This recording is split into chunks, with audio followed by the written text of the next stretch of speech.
Ce que j'aurais aimé savoir sur le passé de l'Afrique, avant d'apprendre les mêmes vieilles histoires coloniales.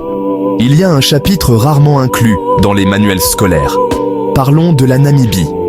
Au début des années 1900, ce qui est aujourd'hui la Namibie était sous domination allemande.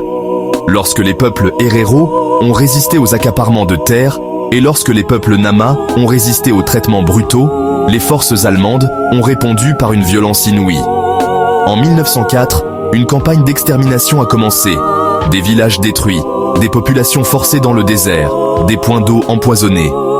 Environ 80% des Herero ont été anéantis. La moitié de la population Nama a été anéantie. Certains historiens appellent cela le premier génocide du XXe siècle. Mais pendant des décennies, leur histoire a été enfouie, éclipsée par des événements plus importants et plus médiatisés de l'histoire mondiale. Aujourd'hui, les descendants des Herero se battent pour la reconnaissance, et des Nama se battent pour la justice et la mémoire. Ce chapitre caché est un rappel. L'histoire ne se résume pas aux récits qu'on nous raconte, mais aussi à ceux que nous recherchons activement.